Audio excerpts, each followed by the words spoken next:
देवी मंगलदेवता श्रीशस्ते सुश्रियं दद्यात् आयुः वायुसुतप्रियः भूमिन्द्रे वामनो दद्यात् हरीन् हन्तु नृकेसरी अभ्रमं भङ्गरहितम् अजलं विमलं सदा आनन्दतीर्थमतुलं भजे तापत्रयापहं चित्रैः कथैश्च गम्भीरैः वाक्यैर्मानैरखण्डितैः गुरुभावं व्यञ्जयन्ति भातिश्री जयतीर्थवाक् हंसध्वंसि पदाम्बोधि संसक्तो हंसपुङ्गवः ब्रह्मण्यगुरुराजाख्यो वर्ततां मम मानसे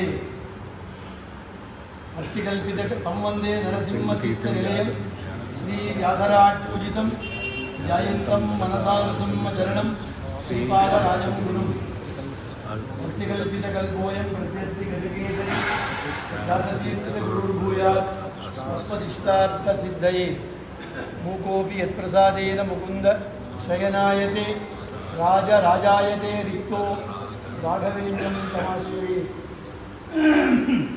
श्रीकृष्णचरणाम्बोज युगलासक्तमानसान् विद्यापयोनिधिगुरून् वन्देऽहं बुद्धिशुद्धये श्रीहरिवायुगुरुभ्यो नमः।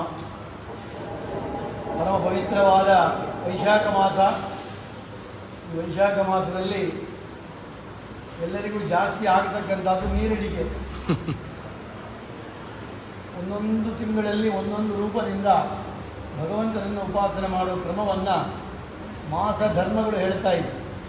ಹಾಗಿರುವಾಗ ಈ ಚೈತ್ರ ವೈಶಾಖದಲ್ಲಿ ಏನು ಧರ್ಮ ಅಂತಂದರೆ, ಯಾವುದೇ ಹರಿವಾಯು ಗುರುಗಳಿಗೆ, ಬ್ರಾಹ್ಮಣರಿಗೆ, ಇತ್ಯಾದಿಗಳಿಗೆ ನೀರಡಿಕೆ ಆಗುವ ಪದಾರ್ಥವನ್ನು ದಾನ ಮಾಡಿದಾಗ ಇದರಿಂದ ದೇವ ಋಷಿ ಪಿತೃ ಯಮಧರ್ಮಾಂತರ್ಗತ ದೇವತೆಗಳು, ಋಷಿಗಳು, ಪಿತೃಗಳು ಮತ್ತು ಯಮನ ಅಂತರ್ಗತನಾದ ಭಗವಂತನಾದ ಪ್ರಾಜ್ಞನಾಮಕ ವಿಷ್ಣುವಿಗೆ ತೃಪ್ತಿಯಾಗ್ತದೆ. ಈ ವೈಶಾಖ ಮಾಸದಲ್ಲಿ ನೀರಿಡಿಕೆಯನ್ನು ಕೊಡ್ತಾರೆ, ಪರಿಹಾರ ಮಾಡುವ ವಸ್ತುಗಳನ್ನು ಕೊಡ್ತಾರೆ. ಈಗ ಸಾಮಾನ್ಯವಾಗಿ ತಾಪ ಇದೆ ಎಲ್ಲರಿಗೆ. ಒಂದು ಬಾಹ್ಯ ತಾಪ, ಇನ್ನೊಂದು ಆಂತರಿಕ ತಾಪ. ಬಾಹ್ಯ ತಾಪ ಅಂತೂ ಕೊಡೆ ಹಿಡಿದುಕೊಳ್ತೇವೆ, ಚಪ್ಪಲಿ ಹಾಕಿಕೊಳ್ತೇವೆ, ಒಳಗೆ ಏನಾದರೂ ನೀರು ಆಹಾರ ತಗೊಳ್ತೇವೆ, ಪರಿಹಾರ ಆಗ್ತದೆ. ಹೊರಗಿನ ತಾಪ. ಒಳಗಿನ ತಾಪ ಹೇಗೆ ಪರಿಹಾರ ಆಗ್ತದೆ ಎಂದರೆ, ಕೇವಲ ದೇವರ ಅನುಗ್ರಹ, ಗುರುಗಳ ಅನುಗ್ರಹದಿಂದ ಮಾತ್ರ. ನಮಗಿರುವ ದೊಡ್ಡ ತಾಪ ಭವತಾಪ, ಸಂಸಾರವೆಂಬುವ ದೊಡ್ಡ ತಾಪ ಇದೆ. ಅದರಿಂದಲ ಈಸಲಾಡಿ ಹೊರಗೆ ಬರಬೇಕಾದ್ರೆ ದೇವರ ಅನುಗ್ರಹ ಇದ್ದರೆ ಮಾತ್ರ ಸಾಧ್ಯ. ಎಷ್ಟೋ ಮಹನೀಯರು ನಮ್ಮ ಮಧ್ವ ಮತದಲ್ಲಿ ಅವತಾರ ಮಾಡಿದ್ದಾರೆ. ಮಾಡಿ ಒಂದೊಂದು ಕಾಲದಲ್ಲಿ ಒಂದೊಂದು ರೂಪದಿಂದ ಒಬ್ಬೊಬ್ಬರು ನಮಗೆ ಅನುಗ್ರಹ ಮಾಡಿದ್ದಾರೆ. ಆ ರೀತಿ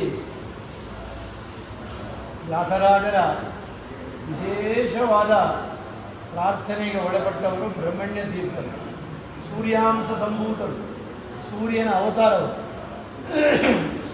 ಆರೋಗ್ಯಂ ಭಾಸ್ಕರಾದಿಚ್ಛೆ. ವ್ಯಾಧಿ ಪರಿಹಾರ ಆಗಬೇಕಾದ್ರೆ, ನಮಗೆ ಬಂದ ವ್ಯಾಧಿ ಇನ್ನು ಮುಂದೆ ಹೆಚ್ಚಾಗದೆ ವ್ಯಾಧಿಗಳೇ ಬರದೇ ಇರಬೇಕಾದ್ರೆ ಪ್ರತಿದಿನ ಅರ್ಧ ಗಂಟೆ ಸೂರ್ಯೋದಯದಲ್ಲಿ ಕೂಡಬೇಕು. ಅಂದರೆ ಸೂರ್ಯೋದಯಕ್ಕೆ ಮುಂಚೆ ಹೇಳಬೇಕು, ಸೂರ್ಯೋದಯದಲ್ಲಿ ಕೂಡಬೇಕು. ಸೂರ್ಯ ಬಂದು ನಮ್ಮನ್ನು ಎಬ್ಬಿಸಬಾರ್ದು. ಕಿಟಕಿಯಿಂದ ಒಳಗೆ ಬಿಸಿ ಬಿದ್ದು ನಾವು ಹೇಳೋದು ಸೂರ್ಯೋದಯ ಅಲ್ಲ. ಸೂರ್ಯೋದಯ ಎಂಬುದು ಅರುಣೋದಯ ಕಾಲದಲ್ಲೇ ಸೂರ್ಯೋದಯ ಆದಾಗ ಲೆಕ್ಕ. 5:30 ಗಂಟೆಗೆ ನಾವು 4:30ಗೆ ಬ್ರಾಹ್ಮೇ ಮುಹೂರ್ತೆ ಸೋತ್ತಾಯ ಧ್ಯಾಯೇ ದೇವ ಮಧೋಕ್ಷಿದಲ್ಲಿ ಭಗವಂತನನ್ನು ಎದ್ದು ಕೊಂಡಾಡಬೇಕಾದ, ಪ್ರಾರ್ಥನೆ ಸ್ಮರಣೆ ಮಾಡಬೇಕಾದ ಸ್ಥಿತಿ ಯಾವುದು ಅಂದರೆ, ಜಾಗೃತ ಅವಸ್ಥೆಯಲ್ಲಿ 4 ಗಂಟೆಗೆ ಹೇಳಬೇಕು. 4ರಿಂದ 4:30 ವೇಳೆಗೆ ಜಪಕ್ಕೆ ಕೂತು ಬಿಡಬೇಕು. ಅರ್ಘ್ಯಾದಿಗಳು ಬಿಡುವ ಸಮಯ ಅಂತ ಆ ಸೂರ್ಯೋದಯ ಆಗ್ತಾ ಇರುವಾಗ ಕಿರಣಗಳು ಬಂದರೆ ಅರ್ಘ್ಯ ಪ್ರದಾನ ಮಾಡಬಹುದು ಅಂತ ಹೇಳ್ತಾರೆ. ಕಾಣಾಮಲ್ ಕೋಣಾಮಲ್ ಕಂಡುಕೊಡು ಅಂತ ತಮಿಳಿನ ಗಾದೆ. ಸಂಧ್ಯಾವಂದನ ಅರ್ಘ್ಯಕ್ಕೆ ಸೂರ್ಯನನ್ನು ಕಾಣಬಾರದು, ಆದರೆ ಸೂರ್ಯ ಉದಯ ಆಗ್ತಾ ಇರಬೇಕು. ಕೋಣಾಮಲ್ ಮಧ್ಯ ನೋಡಿದರೆ ಸೂರ್ಯ ಮಧ್ಯ ಆಕಾಶದಲ್ಲಿ ಇದ್ದಾಗ ಮಾಧ್ಯಾಹ್ನಿಕ ಮಾಡಬೇಕು. ಕೋಣಾಮಲ್ ಕಂಡು ಸೂರ್ಯ ಇರಬೇಕು, ಅಸ್ತಮನ ಆಗಿರಬಾರ್ದು, ಅರ್ಘ್ಯ ಪ್ರದಾನ ಮಾಡಬೇಕು. ಇದು ಸಾಯಂ ಸಂಧ್ಯಾ. ಹೀಗೆ ತ್ರಿಕಾಲ ಸಂಧ್ಯಾವನ್ನು ಬ್ರಾಹ್ಮಣರಿಗೆ ಶಾಸ್ತ್ರ ಹೇಳ್ತಾ ಇದೆ. ಆ ರೀತಿ ಸೂರ್ಯ ಉಪಾಸನೆ ಅಂತ ಹೇಳೋದು ಇವತ್ತೇನು ಫಾರಿನರ್ಸ್ ಹೇಳ್ತಾರೆ ಸನ್ ಬಾತ್, ವಾಟರ್ ಥೆರಪಿ, ಇದೆಲ್ಲ ಆ ಕಾಲದಲ್ಲಿ ಋಷಿಗಳೇ ಹೇಳಿ ಹೋಗಿದ್ದಾರೆ. ನಾವು ಡಾಕ್ಟ್ರ್ ಹೇಳಿದ್ರೆ ಕೇಳ್ತೇವೆ, ಋಷಿಗಳು ಹೇಳಿದ್ರೆ ಕೇಳೋದಿಲ್ಲ. ಅದೇ ನಮ್ಮ ದೊಡ್ಡ ಸ್ಥಿತಿ. ಡಾಕ್ಟ್ರು ಬೆಳಿಗ್ಗೆದ್ದು 5 ಗಂಟೆಗೆ ಓಡು ಅಂತೇವೆ, ಹೇಳ್ತಾನ 5 ಗಂಟೆಗೆ ಓಡ್ತಾ ಇರ್ತೇವೆ ಬೀದಿಯೊಳಗೆ. ನಾನು ಇಲ್ಲ ಸಂಜಾನ 4:30-5 ಗಂಟೆಗೆ ಎದ್ದು ಕೈಕಾಲು ಆಡಿಸ್ತಾ ನಿಂತಿದ್ದೇವೆ. ಸೂರ್ಯನ ಮುಂದೆ ಕಿರಣ ಬೀಳಲಿ ಒಂದು ಕಥೆ ಹೇಳೋದುಂಟು ಸಂಸ್ಕೃತದಲ್ಲಿ. ಒಂದು ಋಷಿಗಳು ಸೂರ್ಯೋದಯ ಸಮಯಕ್ಕೆ ಅರ್ಘ್ಯ ಪ್ರದಾನ ಮಾಡ್ತಾ ಇದ್ದರು. ನದಿಗಳಿಗೆ ಮಾಡಿ ಬಂದು ಕೂತ್ಕೊಂಡು ಅರ್ಣ ಪ್ರಶ್ನೆ ಜಪ ಮಾಡ್ತಾ ಇದ್ದರು. ಒಂದು ರಾಜ ಅಡ್ಡ ಬಂದು ನಿಂತ್ಕೊಂಡು ಅವ ನಿಮಗೇನು ಬೇಕು ಹೇಳ್ರಿ.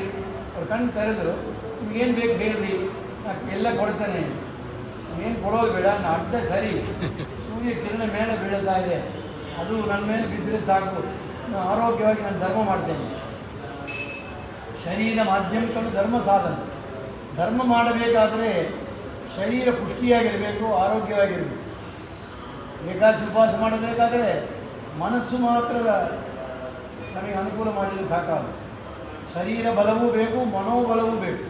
ಎರಡೂ ಇದ್ದಾಗ ಮಾತ್ರ ಏಕಾದಶಿ ಉಪವಾಸ ಮಾಡಲಿಕ್ಕಾಗ್ತದೆ.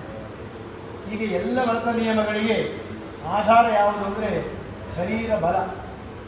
ಆ ಶರೀರ ಬಲವನ್ನು ಕೊಡತಕ್ಕಂಥದ್ದು ಸೂರ್ಯನ ಕಿರಣಗಳು. ನಾವು ಹೇಳ್ತೇವೆ ವೈಟಮಿನ್ ಡಿ ಅಂತ ಹೇಳ್ತೇವೆ.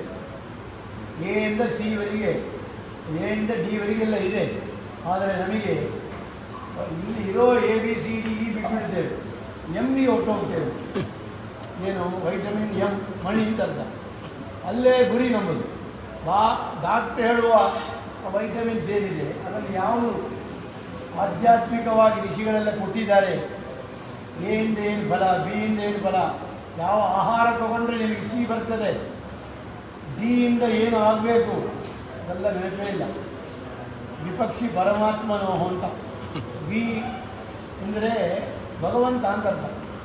ಆ ವಿಪಕ್ಷಿ ಪರಮಾತ್ಮನೋ ಅಂದರೆ ಆ ವಿ ನಾಮಕನಾದ ಪರಮಾತ್ಮನನ್ನು ಎ ಬಿ ಸಿ ಡಿ ಇಯಲ್ಲಿ ಏನು ಇವತ್ತಿನ ಡಾಕ್ಟ್ರು ಕೊಡುವ ಒಂದು ಉಪದೇಶಗಳಿದೆ ಅದನ್ನೆಲ್ಲ ಋಷಿಗಳು ಆಗಲೇ ಕೊಟ್ಟಿದ್ದಾರೆ. ಆ ರೀತಿ ಬ್ರಹ್ಮಣ್ಯ ತೀರ್ಥರು ಸೂರ್ಯನ ಅಂಶ. ಇವತ್ತೂ ಒಂದು ದೊಡ್ಡ ಸಂಪ್ರದಾಯ ಇದೆ. ಯಾರಿಗೆ ತುಂಬ ಸನ್ಯಾಸಿಗಳಿಗೂ ಆಗಲಿ, ಎಂಥ ಸನ್ಯಾಸಿಗಳಿಗೂ ಎಂಥ ತೊಂದರೆಗಳು ಬಂದರೂ ಇಬ್ಬರನ್ನು ಬಿಡೋದೇ ಇಲ್ಲ. ಒಂದು ಬ್ರಹ್ಮಣ್ಯ ತೀರ್ಥರು, ಇನ್ನೊಂದು ವಿಜೇಂದ್ರ ತೀರ್ಥರು ರಾಯರ ಮಠ. ಆ ವಿಚಾರ ಪ್ರಯೋಗಾದಿಗಳೇನಾದರೂ ದುಷ್ಟ ಚೇತನಗಳು ಅವರ ಮೇಲೆ ಇರುವ ಕೋಪದಿಂದ ಆ ಸನ್ಯಾಸಿಗಳಿಗೆ ಏನಾದರೂ ತೊಂದರೆ ಕೊಟ್ಟಿದ್ದರೆ ಪರಿಹಾರ ಆಗಬೇಕಾದ್ರೆ ವಿಜೇಂದ್ರ ಸನ್ನಿಧಾನ ಸೇವೆ ಮಾಡೋ ಋಷಿವರೇಣ್ಯರನ್ನೆಲ್ಲ ನಾನು ನೋಡಿದ್ದೇನೆ ನನ್ನ ಜೀವನದಲ್ಲಿ. ಅದೇ ರೀತಿ ರೋಗಗಳು ಪರಿಹಾರ ಆಗಬೇಕಾದ್ರೆ ಒಮ್ಮೆ ಆದರೂ ಆ ಬ್ರಹ್ಮಣ್ಯ ತೀರ್ಥರ ಸನ್ನಿಧಾನಕ್ಕೆ ಹೋಗಿ ದೊಡ್ಡ ದೊಡ್ಡ ಸನ್ಯಾಸಿಗಳೆಲ್ಲ ದರ್ಶನ ಮಾಡಿ ತಮ್ಮ ಕಾಣಿಕೆಯನ್ನು ಸಮರ್ಪಣೆ ಮಾಡಿ ಬರೋದನ್ನು ಕಾಣುತ್ತೇವೆ. ಅಂಥ ಸೂರ್ಯಾಂಶ ಸಂಭೂತರು ಬ್ರಹ್ಮಣ್ಯ ತೀರ್ಥರು. ಅವರಿಂದ ಆದ ದೊಡ್ಡ ಉಪಕಾರ ಏನು ಅಂದರೆ, ಒಬ್ಬರು ಒಂದು ಬಿಲ್ಡಿಂಗ್ ಕಟ್ಟಿ ಹೋಗ್ತಾರೆ, ಒಬ್ಬರು ಒಂದು ಧರ್ಮಛತ್ರವನ್ನು ಕಟ್ಟಿ ಹೋಗ್ತಾರೆ, ಏನೋ ಒಂದು ಒಳ್ಳೆಯದು ಮಾಡಿ ಹೋಗ್ತಾರೆ. ಆದರೆ ಯಾರೂ ಮಾಡದೇ ಇದ್ದ ದೊಡ್ಡ ಸೇವೆ ಆಚಾರ್ಯರಿಗೆ ಮಾಡಿದ್ದು ಇಬ್ಬರು. ಒಂದು ಬ್ರಹ್ಮಣ್ಯ ತೀರ್ಥರು, ಇನ್ನೊಬ್ಬರು ಶ್ರೀಪಾದರಾಜರು. ಆ ಬ್ರಹ್ಮಣ್ಯ ತೀರ್ಥರು ತಾನು ಜಪದಲ್ಲಿ ಕೂತಿದ್ದಾರೆ, ಒಂದು ಹೆಣ್ಣು ಮಗಳು ಬರ್ತಾಳೆ, ನಮಸ್ಕಾರ ಮಾಡ್ತಾಳೆ, ಅವಳನ್ನು ನೋಡ್ತಾರೆ ಕಣ್ಣು ಬಿಟ್ಟು, ಸುಪುತ್ರವತಿ ಭವ ಅಂತಾರೆ. ಅವಳು ಅಳತಾ ಬಂದವಳು ನಗಲಿಕ್ಕೆ ಶುರು ಮಾಡ್ತಾಳೆ. ಏನಿದು ಆಶ್ಚರ್ಯ, ನನ್ನ ಗಂಡ ಭಾಳ ತೊಂದರೆಯಿಂದ ಬಿದ್ದಿದ್ದಾನೆ, ಬದುಕ್ತಾನೋ ಇಲ್ಲೋ ಗೊತ್ತಿಲ್ಲ, ಹಾಗೆ ಅಂತ ನಾನು ಅವನು ಬದುಕಲಿ, ಅವನಿಗೆ ಆಯುಷ್ಯ ಇರಲಿ ಅಂತ ನಿಮ್ಮಲ್ಲಿ ಗುರುಗಳಲ್ಲಿ ಬೇಡಲಿಕ್ಕೆ ಬಂದರೆ ಸುಪುತ್ರವತಿ ಮಕ್ಕಳಾಗಲಿ ಅಂತಿಲ್ಲ, ಹೇಗೆ ಸಾಧ್ಯ? ಅವರು ಬ್ರಹ್ಮಣ್ಯ ತೀರ್ಥರು ಹೇಳಿದರು, ಇದು ನಾನು ಉಳಿದದ್ದಲ್ಲ, ಜಪ ಮಾಡ್ತಾ ಇದ್ದೇನೆ, ಗೋಪಾಲಕೃಷ್ಣ ದೇವರ ಮಾತು, ಅವನ ಪ್ರೇರಣೆ ಹೇಳಿದ್ದೇನೆ. ಒಂದು ಕಂಡೀಷನು ಏನು ಅಂದರೆ, ನಿನಗೆ ಮಕ್ಕಳಾಗ್ತದೆ, ಅಸತ್ಯ ಆಗೋದಿಲ್ಲ, ಸತ್ಯವಾಗಿ ಮಕ್ಕಳಾಗ್ತದೆ. ಆಗುವ ಮಗುವನ್ನು ಮಠಕ್ಕೆ ಒಪ್ಪಿಸಿಬಿಡು, ಭೂಸ್ಪರ್ಶ ಇಲ್ಲದೆ ಮಠಕ್ಕೆ ಕೊಡು ಅಂತ ಪ್ರೇರಣೆ ಮಾಡ್ತಾಳೆ ಅವಳು. ಸರಿ, ಬದುಕ್ತಾರೆ, ಒಂದು ಬೋನಸ್ಸು, ಒಂದು ತೊಗೊಂಡ್ರೆ ಒಂದು ಫ್ರೀ ಅಂತೇವೆ ನೋಡಿ ಅಂಗಡಿಗೆ ಹೋದರೆ, ಬೈ ಒನ್ ಗೆಟ್ ಒನ್. ಹಾಗೆ ಅವಳು ಬಂದದ್ದು ಯಾರಕ್ಕೋ ಹೋಗುವಾಗ ಎರಡು ತಗೊಂಡು ಹೋದರು. ಒಂದು ಗಂಡನ ಆಯುಷ್ಯ, ಇನ್ನೊಂದು ಪುತ್ರೋತ್ಪತ್ತಿ. ಎರಡದ್ದು ಅನುಕೂಲ ಆಯಿತು. ಅಲ್ಲಿಂದ ಹೊರಟು ಮನೆಗೆ ಬಂದರು. ಕೆಲವೇ ದಿನಗಳು ಗುರುಗಳ ಅನುಗ್ರಹ, ಅವರ ಮಂತ್ರಾಕ್ಷರ ಬರದಿಂದ ಬದುಕಿದ್ದಾನೆ. ಹೆಣ್ಣು ಮಗು ಆಗುವ ಸಮಯ ಬಂದಾಗ ಅವರು ಅಪರೋಕ್ಷ ಜ್ಞಾನಿಗಳು, ಬ್ರಹ್ಮಣ್ಯ ತೀರ್ಥ ಬಂಗಾರ ತಟ್ಟೆಯನ್ನು ಹರಿವಾಣವನ್ನು ಕೊಟ್ಟು ಕಳಿಸಿದ್ದಾರೆ. ಆಗ ಆ ತಟ್ಟೆಯಲ್ಲಿ ಭೂಸ್ಪರ್ಶ ಇಲ್ಲದೆ ಅವಳು ಕೊಟ್ಟ ವಾಕನ್ನು ಕಾಪಾಡಬೇಕು ಅಂತ ಮನೆಯಲ್ಲಿ ಎಲ್ಲರಿಗೂ ತಿಳಿಸಿ ಆ ಮಗುವನ್ನು ಮಠಕ್ಕೆ ದಾನ ಮಾಡಿದ್ದಾಳೆ. ಬ್ರಹ್ಮಣ್ಯ ತೀರ್ಥರು ಭೂಸ್ಪರ್ಶ ಇಲ್ಲದೆ ಬಂದ ಆ ಕೂಸನ್ನು ಚೆನ್ನಾಗಿ ಶುದ್ಧಿ ಮಾಡಿ ದಿನಾಗಲೂ ಆ ವ್ಯಾಸಮುಷ್ಟಿ, ಗೋಪಾಲಕೃಷ್ಣ ದೇವರ ಸನ್ನಿಧಾನದಲ್ಲಿರುವ ಸಾಲಿಗ್ರಾಮ ವಿಗ್ರಹಗಳಿಗೇನು ಹಾಲು ಅಭಿಷೇಕ ಆಗ್ತಾ ಇತ್ತು, ಅದನ್ನೇ ಕೂಡಿಸಿ ಬೆಳೆಸ್ತಾ ಬಂದರು ವ್ಯಾಸರಾಜರು. ಕೆಳಗಡೆ ಸ್ತನ್ಯಪಾನ ಇಲ್ಲವರಿಗೆ ವ್ಯಾಸರಾಜರು ತಾಯಿಯ ಸ್ತನ್ಯಪಾನವನ್ನು ಕುಡಿದು ಬೆಳೆಯುವ ಒಂದು ನಿರ್ಬಂಧ ಇದ್ದಿದ್ದಿಲ್ಲ ಅವರಿಗೆ. ಆ ರೀತಿ ಹಾಲು ಕೊಟ್ಟರು, ಬೆಳೆಸ್ತಾ ಬಂದರು. ಅವರ ಪ್ರಜ್ಞಾಮತಾಂ ಪಂಚಮಿ ಅಂತಾರೆ. ಯಾರಿಗೆ ಬುದ್ಧಿಚಾತುರ್ಯ ಹೆಚ್ಚಿದೆ 5 ವಯಸ್ಸಲ್ಲಿ ಉಪನಯನ ಮಾಡಬೇಕು ಅಂತ ನಿಯಮ ಇದೆ. ಮಾಡಬಹುದು, ನಾವು ಹೇಳೋದು ಅವನಿಗೆ ಅರ್ಥ ಆಗ್ತದೆ. ಹೇಳಿದ್ದನ್ನು ವಾಪಸ್ ಹೇಳ್ತಾನೆ ಅಂದರೆ 5 ವಯಸ್ಸಿಗೆ ಉಪನಯನ ಮಾಡ್ಬೋದು. ನಾವು ಒಂದು 20 ವಯಸ್ಸು ಸೇರಿಸ್ಕೊಂಡಿದ್ದೇವೆ. ಈಗ 25 ವಯಸ್ಸಿಗೆ ಮದುವೆ ಮಾಡಬೇಕು, ಉಪನಯನ ಮಾಡ್ತೇವೆ. ನಾಳೆ ನಾಡದ್ದು ಮದುವೆ ಅಂದರೆ 2 ದಿನಕ್ಕೆ ಮುಂಚೆ ನೆನಪು ಬರ್ತದೆ, ಮಗನಿಗೆ ಉಪನಯನ ಆಗಿದೆ, ಎಲ್ಲ ಬಾಡಿ ಹೋಗ್ಬಿಟ್ಟ, ಮಾಡಲಿಕ್ಕೇ ಆಗಲ್ಲ, 3 ಬ್ರಹ್ಮಚಾರಿಗಳ ಮನೆಗೆ ಇರಬಾರ್ದು, ಇದೆಲ್ಲ ನಾವೇ ಕಲ್ಪನೆ ಮಾಡ್ಕೊಳ್ಳೋದು. ಹಾಗೆಲ್ಲ ಏನಿಲ್ಲ. ಸರಿಯಾದ ವಯಸ್ಸಂದರೆ ಅಷ್ಟವು ವರ್ಷಾನ್ ಬ್ರಾಹ್ಮಣ ಉಪನೀತವ್ಯ ತಮ್ಮ ಅಧ್ಯಾಪಕಿತವ್ಯ ಅಂತ ವೇದ ಹೇಳ್ತಾ ಇದೆ. 8 ವಯಸ್ಸಲ್ಲಿ ಅಂದರೆ ಡಿಫಾಲ್ಟ್ ಅಂದರೆ 11 ವಯಸ್ಸು. ಇನ್ನೂ ಫೋಟೋ ಅಂದರೆ 13 ವಯಸ್ಸು ಒಳಗೆ ಉಪನಯನ ಆದರೆ ಅವರು ಹೇಳಿದ್ದು ಕೇಳ್ತಾನೆ. 13 ವಯಸ್ಸಿಗೆ ಮದುವೆ ಆಗಬೇಕಾಗ್ತದೆ. 13ರಿಂದ 16 ಒಳಗೆ ಮದುವೆ, 8ರಿಂದ 11 ಒಳಗೆ ಉಪನಯನ.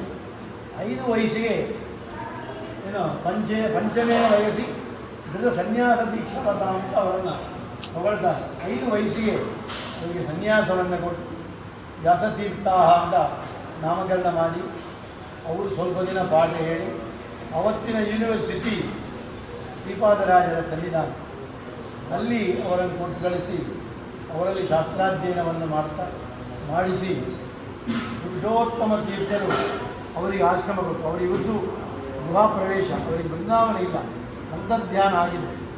ಇವತ್ತು ಅಬ್ಬೂರು ಸಮೀಪದಲ್ಲಿದೆ. ಅಬ್ಬೂರಲ್ಲಿ ಬ್ರಹ್ಮಣ್ಯ ತೀರ್ಥರ ಬೃಂದಾವನ ಮಹಾಮಹಿಮರು. ಕುಂದಾಪುರ ವ್ಯಾಸರಾಜ ಮಠ ಅಂತ ವ್ಯಾಸರಾಜರು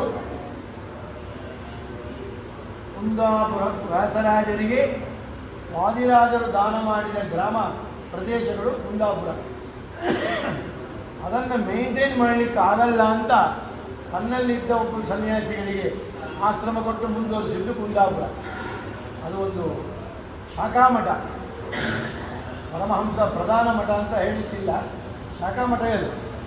ಆ ಶಾಖಾ ಮಠದಲ್ಲಿ ಆ ಊರಿನ ಹೆಸರಿಂದಲೇ ಆ ಮಠ ಮುಂದುವರಿತಾ ಇದೆ. ಆ ಮಠದ ಆಡಳಿತ ಒಳಗೆ ಆ ಬ್ರಹ್ಮಣ್ಯ ತೀರ್ಥರ ಅವರು ಬ್ರಹ್ಮಣ್ಯ ತೀರ್ಥರು ನನಗೆ ಅಂತ ಒಂದು ಸರಣಿಯನ್ನು ಮಾಡಿಕೊಂಡದ್ದೇ ಆ ಕುಂದಾಪುರ ವ್ಯಾಸರಾಜ ಮಠ ಅಂತ. ಅಲ್ಲಿ ಆ ಸ್ವಾಮಿಗಳು ಆ ಪೂಜೆ ಮಾಡಿಕೊಂಡು ಅದರಲ್ಲಿ ಸಂಚಾರಕ್ಕೆ ಬರೋದಿಲ್ಲ ಅವರು.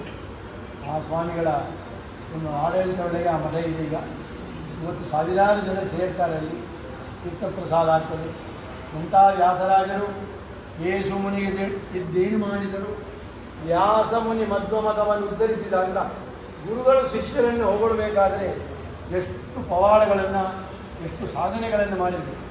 ವ್ಯಾಸರಾಜರು ಮಾಡಿದ ಸಾಧನೆಗಳ ಒಂದು ಪಟ್ಟಿ ಮಾಡಿದರೆ ಸಾಕಾಗೋದಿಲ್ಲ. 6 ಚಕ್ರವರ್ತಿಗಳಿಗೆ ಗುರುಗಳಾಗಿದ್ದು 732 ವಾಯುದೇವರನ್ನು ಪ್ರತಿಷ್ಠೆ ಮಾಡಿ, ಅದೇ ಸಮಯ ವ್ಯಾಸತ್ರಯವನ್ನು ರಚನೆ ಮಾಡಿ, ಕೆಲವು ಇತರ ಗ್ರಂಥಗಳನ್ನು ಮಾಡಿ, ಆಚಾರ್ಯರ ಗ್ರಂಥಗಳಿಗೆ ವ್ಯಾಖ್ಯಾನ ರೂಪವಾದ ನ್ಯಾಯಸುದಯ ವ್ಯಾಖ್ಯಾನ ರೂಪವಾದ ಗ್ರಂಥಗಳನ್ನೆಲ್ಲ ಲೋಕ ಕೊಟ್ಟು ಬೇಕಾದಷ್ಟು ಕೃಷ್ಣದೇವರಾಜನಿಗೆ ಉಪಯೋಗ ಪರಿಹಾರ ಮಾಡಿ ಹೇಳ್ತಾ ಹೋಗ್ಬೋದು ವ್ಯಾಸರಾಜರ ಕೀರ್ತಿ. ಅವರು ಬ್ರಹ್ಮಣ್ಯ ತೀರ್ಥರು ಇಬ್ಬರು ಸೇರಿ ಕಾಂಚೀಪುರದಲ್ಲಿ ಒಂದು ಚಾತುರ್ಮಾಸ್ಯ ಮಾಡಿದ್ದಾರೆ. ಅದಕ್ಕೆ ದಾಖಲೆ ಇದೆ ಕಾಂಚೀಪುರ ಮಠದಲ್ಲಿ. ಆ ಮಂಟಪ ಇನ್ನೂ ಪೂಜೆ ಮಾಡಿದ ಮಂಟಪ ಇದೆ. ಇತ್ತೀಚೆಗೆ ಎಲ್ಲರೂ ಇನ್ಫ್ಲೂಯೆನ್ಸ್ ಮಾಡಿ ದುಡ್ಡು ಕೊಟ್ಟು ಪೂಜೆ ಮಾಡಲಿಕ್ಕೆ ಹೋಗ್ತಾರೆ. ಆದರೆ ನಿಜವಾದ ರೆಕಾರ್ಡ್ ಏನೆಂದರೆ ಕಾಂಚೀಪುರ ಮಠದಲ್ಲಿ ಬ್ರಹ್ಮಣ್ಯ ತೀರ್ಥರು ವ್ಯಾಸರಾಜರು ಪೂಜೆ ಮಾಡಿ ವರದರಾಜ ದೇವರಿಗೆ ಬಂಗಾರ ತಟ್ಟೆಯನ್ನು ತಿರುಪತಿಯಲ್ಲಿ, ಶ್ರೀಕೃಷ್ಣದಲ್ಲಿ, ಕಾಂಚೀಪುರದಲ್ಲಿ, ಶ್ರೀರಂಗದಲ್ಲಿ ಈ 4 ಕಡೆ ವ್ಯಾಸರಾಜರು ದಾನ ಮಾಡಿದ ರೆಕಾರ್ಡ್ಸ್ ಇದೆ. ಬೇಡದಿದ್ದ ನಿರ್ವಾಹಕರು ಬಂದ ಕಾರಣ ಆ ರೆಕಾರ್ಡ್ಸ್ ಎಲ್ಲ ಸ್ವಲ್ಪ ಹಿಂದೆ ಮುಂದಾಗಿದೆ. ಆದರೆ ಪ್ರಾಚೀನರು ಯಾರು ಮಠದಲ್ಲಿ ಬಂದು ಹೋಗಿದ್ದಾರೆ ಅವರ ಗಮನಕ್ಕೆ ಇದೆಲ್ಲ ಬಂದಿದೆ ಅಂತ ಹೇಳಿ ಅಂತ ಶ್ರೀಪಾದರಾಜರ ಪರಮಾನುಗ್ರಹ ಪಾತ್ರರು ವ್ಯಾಸರಾಜರಾದರೆ ಬ್ರಹ್ಮಣ್ಯ ತೀರ್ಥರ ಸಮ್ಯಕ್ ಲಕ್ಷಣ ಸಂಪೂರ್ಣ ಯದ್ಯಾತ್ ಸುಪ್ರಸನ್ನದಿ ಶಿಷ್ಯಾಯ ಸತ್ಯಂ ಭವತಿ. ಗುರುಗಳು ಶಿಷ್ಯನ ಕೂಗಿ ನಿನಗೆ ಬಂತು ಎಲ್ಲ ಅಂತಂದರೆ ಸಾಕು, ಅವನು ಮತ್ತೆ ಕೂತ್ಕೊಂಡು ನೋಟ್ಸ್ ಬರೆಯೋದು ಬೇಡ, ಓದೋದು ಬೇಡ, ರಿವಿಷನ್ ಮಾಡೋದು ಬೇಡ. ಅದು ತಪಶಕ್ತಿಯ ಪ್ರಭಾವ. ಆ ತಪಶಕ್ತಿಯ ಪ್ರಭಾವದಿಂದ ತಾನೂ ಆಶ್ರಮ ಕೊಟ್ಟು ಅನುಗ್ರಹ ಮಾಡಿ ಶ್ರೀಪಾದರಾಜರಿಂದಲೂ ಪಾಠ ಹೇಳಿಸಿ ಅವರನ್ನು ಉದ್ಧಾರ ಮಾಡಿದ ಮಹಾ ಜ್ಞಾನಿವರೇಣ್ಯರು ಬ್ರಹ್ಮಣ್ಯ ತೀರ್ಥರು. ಒಂದೇ ಬ್ರಹ್ಮಣ್ಯ ಭಾಸ್ಕರಂತಾರೆ ವ್ಯಾಸರಾಜರು. ಇಂಥ ವ್ಯಾಸರಾಜರ ಬಾಯಿಯಿಂದ ಹೊಗಳಿಕೆಯನ್ನು ಪಡೆದ ಗುರುವರೇಣ್ಯರು, ದೀಕ್ಷಾ ಗುರುಗಳು ಬ್ರಹ್ಮಣ್ಯ ತೀರ್ಥರು. ಹೋದ ವರ್ಷ ಆರಾಧನೆಯಲ್ಲಿ ಇಬ್ಬರಿಗೇನು ಭಕ್ತರು, ಎಲ್ಲ ಭಕ್ತರಿಗೆ ಬ್ರಹ್ಮಣ್ಯ ತೀರ್ಥರ ಫೋಟೋ ದಾನ ಮಾಡಿದರು. ಇವತ್ತು ಅದರಲ್ಲಿ ಮುಂದೆ ಇಟ್ಟಿದ್ದೇವೆ. ಅಂತ ಬ್ರಹ್ಮಣ್ಯ ತೀರ್ಥರನ್ನು ಚಿತ್ರದಲ್ಲಿ ದರ್ಶನ ಮಾಡಿ ನಾವೆಲ್ಲರೂ ಕೃತಾರ್ಥರಾಗೋಣ. ಅವರ ಸ್ಮರಣೆಯಿಂದ ನಮಗೆ ಭಗವಂತ ಉತ್ತಮವಾದ ಆಯುರ ಆರೋಗ್ಯವನ್ನು, ಅದರಿಂದ ಧರ್ಮಾನುಷ್ಠಾನದ ಒಂದು ಸ್ಥಿತಿಯನ್ನು ಕೊಳ್ಳಿ ಅಂತ ಪ್ರಾರ್ಥಿಸ್ತಾ, ತೀರ್ಥಾಲಂಕಾರ ಕ್ರಮ ಸ್ವಾಮಿಗಳ ಆಜ್ಞಾನುಸಾರ ವ್ಯಾಸರಾಜರು, ರಾಯರು, ಶ್ರೀಪಾದರಾಜರು ಯಾವ ಮೃತ್ತಿಗಳಿದೆ ಆ 3 ಮೃತ್ತಿಗೆಗೆ ಆರಾಧನಾ ಕ್ರಮದಿಂದ ಆಗ್ತದೆ. ಉಳಿದ ಆರಾಧನೆಗಳೆಲ್ಲ 3 ಬ್ರಾಹ್ಮಣರಿಗೆ ತಾಂಬೂಲ ಸಮರ್ಪಣೆ ಮಾಡುವ ಕ್ರಮ ಇದೆ ಅಂತ ಹೇಳ್ತಾ, ನಾವೆಲ್ಲರೂ ಬ್ರಹ್ಮಣ್ಯ ತೀರ್ಥರ ಅಂತರ್ಗತರಾದ ವಿಶೇಷವಾದ ಗೋಪಾಲಕೃಷ್ಣ ಅನುಗ್ರಹವನ್ನು ಪಡೆಯೋಣ. ಶ್ರೀಪಾದರಾಜರು ಕೂಡ ಪೂಜೆ ಮಾಡ್ತಾ ಇದ್ದಾಗ ಒಂದು ಸಂಪುಟವನ್ನು ವ್ಯಾಸರಾಜರಿಗೋಸ್ಕರ ಮೀಸಲಾಗಿಟ್ಟಿದ್ದು. ತೆರೀಲಿಕ್ಕೆ ಬರಲ್ಲ ಅಂತಿಲ್ಲ, ಅದು ಅವರು ಬಂದು ತೆರೀಲಿ ಅಂತ. ಸಂಪುಟ ತೆರೆಯೋದೇನಿಲ್ಲ, ಸುತ್ತಿ ಇಟ್ಟು ತಟ್ಟಿನ ಬರೋದು. ಆದರೆ ಶಿಷ್ಯರಿಗೋಸ್ಕರ ಉದಾಹರಣೆಯಿಂದ ಕೃಷ್ಣನ ದರ್ಶನ ಅವರಿಗೆ ಆಗಲಿ ಅಂತ ಗುಡಿಗೆ ಹೋಗ್ತೇವೆ. ಮಕ್ಕಳನ್ನು ಕರ್ಕೊಂಡ್ರೆ ಪ್ರಸಾದ ಕೊಡ್ತಾ ಅಂದರೆ ಮಕ್ಕಳ ಬುದ್ಧಿಗೆ ಹಾಕಿ ಮಕ್ಕಳಿಗೆ ಪ್ರಸಾದ ಕೊಡೋದ್ರಿಂದ ತಾಯಿ ತಂದೆ ಹೇಳೋದಿಲ್ವಾ? ಆ ರೀತಿ ಮಾಡಿದ್ದು ಶ್ರೀಪಾದರಾಜರು ಸಂಪುಟವನ್ನು ಇಟ್ಟಿದ್ದರು. ಒಂದು ದಿನ ದೊಡ್ಡ ಪೂಜೆಗೆ ಶ್ರೀಪಾದರಾಜ ಬರೋದಾದ ಮಹಾಪೂಜೆಗೆ ಮುಂದಿನ ಪೂರ್ವಾಂಗ ಪೂಜೆ ವ್ಯಾಸರಾಜರು ಮಾಡ್ತಾ ಬಂದಾಗ ಆ ಪೆಟ್ಟಿಗೆಯನ್ನು ಸ್ಪರ್ಶ ಮಾಡಿದಾಗ ಅದು ತೆರೀತು. ಒಳಗೆ ಕೃಷ್ಣ ಚಿಂತಾಮೂರ್ತಿ ಕಣ್ಣ ಮುಂದೆ ನಿಂತದಂತಿದೆ, ಸಂತತ ಮನದ ಸಂತಾಪವ ಹರಿಸುವ ಅಂತ ಅವರು ಈ ದೇವರನಾಮವನ್ನು ವ್ಯಾಸರಾಜರು ಮಾಡಿದರು. ಆ ದೇವರನಾಮ ಹೇಳ್ತಾ ಇರುವಾಗ ಶಿಷ್ಯ ಹೋದ. ಈ ಶಿಷ್ಯರಿಗೆ ಪೂಜೆ ಮಾಡಲಿಕ್ಕೆ ಹೊರಟರು, ಹುಚ್ಚಿಡಿದಿದೆ, ಸಾಲಿಗ್ರಾಮ ತೆಗೆದು ತಾಳ ಹಾಕ್ತಾ ಇದ್ದಾರೆ. ಅವರು ಸಾಲಿಗ್ರಾಮನ್ನೇ ತಗೊಂಡ್ರು, ಅದನ್ನೇ ಶಬ್ದ ಮಾಡ್ತಾ ಆ ಹಾಡಿಗೆ ತಕ್ಕಂತೆ ತಾಳ ಹಾಕ್ತಾ ಇದ್ದರು. ಆಗ ಶ್ರೀಪಾದರಾಜರ ಅಪ್ರೋಕ್ಷ ಜ್ಞಾನಿಗಳು ಸ್ನಾನಕ್ಕೆ ಹೋಗಿದ್ದು ಗೊತ್ತಾಯ್ತವರು. ಒಂದು ಇಲ್ಲ, ಕೃಷ್ಣ ದರ್ಶನ ಕೊಟ್ಟಿದ್ದಾನೆ, ನಾನು ಹೋಗುವವರೆಗೆ ಕೃಷ್ಣ ಇರ್ತಾನೆ ಅಂತ ಹೋಗಿ ಶ್ರೀಪಾದರಾಜರು ದರ್ಶನ ಆಗ್ತದೆ. ವ್ಯಾಸರಾಜರಿಗೂ ದರ್ಶನ ಆದಾಗ ಕೊನೆಯ ಆ ನುಡಿ ಮುಗಿಯುವಾಗ ದೇವರು ಭರತನಾಟ್ಯಶಾಸ್ತ್ರಕ್ಕೆ ವಿರೋಧವಾದ ರೀತಿಯಲ್ಲಿ ತನ್ನ ಕಾಲನ್ನು ಎಡಭಾಗದಲ್ಲಿ ಇಡೋದ ನೋಡಿ ಆ ವಿಗ್ರಹವನ್ನೇ ವ್ಯಾಸರಾಜರ ಕುಂದಾಪುರ ಮಠಕ್ಕೆ ದಾನ ಮಾಡಿದ್ದನ್ನು ಚರಿತ್ರೆಯಲ್ಲಿ ಕಾಣುತ್ತೇವೆ. ಆ ರೀತಿ ಬೇಕಾದಷ್ಟು ಪವಾಡಗಳು ವ್ಯಾಸರಾಜರು ಅಂಥ ಬ್ರಹ್ಮಣ್ಯ ತೀರ್ಥರ ಪರಮಾನುಗ್ರಹ ಪಾತ್ರರಾದ ವ್ಯಾಸರಾಜರಿಂದ ಪ್ರಾರ್ಥಿಸಲ್ಪಟ್ಟ ಆ ಬ್ರಹ್ಮಣ್ಯ ತೀರ್ಥರ ಸ್ಮರಣೆ ನಮ್ಮೆಲ್ಲರಿಗೂ ಉತ್ತಮ ಆರೋಗ್ಯವನ್ನು, ಒಳ್ಳೆಯ ರೀತಿಯ ಒಂದು ಚಿಂತನೆಯನ್ನು ಕೊಡಲಿ ಎಂದು ಪ್ರಾರ್ಥಿಸ್ತಾ, ವಿದ್ಯಾಶ್ರೀಷ ತೀರ್ಥರು ನಾವಿರುವ ಸಂಸ್ಥಾನ ಪೂಜೆಯ ಕಡೆ ವಿಶೇಷ ಅಲಂಕಾರಾದಿಗಳನ್ನು ಸಂತರ್ಪಣೆ ಮಾಡ್ತಾ ಇದ್ದಾರೆ. ಅವರ ಆಜ್ಞಾನುಸಾರ ಅವರ ಅನುಗ್ರಹದಿಂದ ನಾವೇನು ಇವತ್ತು ಈ ಆರಾಧನೆಯನ್ನು ಎಲ್ಲ ಶಾಖೆಗಳಲ್ಲಿ ಮಾಡ್ತಾ ಇದ್ದೇವೆ. ಅವೆಲ್ಲವೂ ಕೂಡ ಅವರ ಮೂಲಕ, ಗುರುಗಳ ಮೂಲಕ ಬ್ರಹ್ಮಣ್ಯ ತೀರ್ಥರಿಗೂ ಅಂತರ್ಗತ ವಾಯುದೇವರಿಗೂ ಭಗವಂತನಿಗೂ ಸೇರಲಿ ಅಂತ ಪ್ರಾರ್ಥಿಸ್ತಾ ಹರೇ ನಮಃ. ಇಂದಿರಾರಮಣ ಗೋವಿಂದ ಗೋವಿಂದ ಮಧ್ವರಮಣ ಗೋವಿಂದ ಗೋವಿಂದ ಶ್ರೀ ಬ್ರಹ್ಮಣ್ಯ ತೀರ್ಥ ವರದ ಗೋವಿಂದ ಗೋವಿಂದ ಗಂಗಾಧರಾದ ತೀರ್ಥ ವರದ ಗೋವಿಂದ ಗೋವಿಂದ ದಾಸರಾದ ಗುರುಸಾರ್ವಭೌಮರಿಗೆ ಜೈ ಶ್ರೀ ಶ್ರೀ ವಿದ್ಯಾ ಶ್ರೀ ತೀರ್ಥ ಗುರು ಮಹಾರಾಜ್ ಕಿ ಜೈ. 5 ನಿಮಿಷ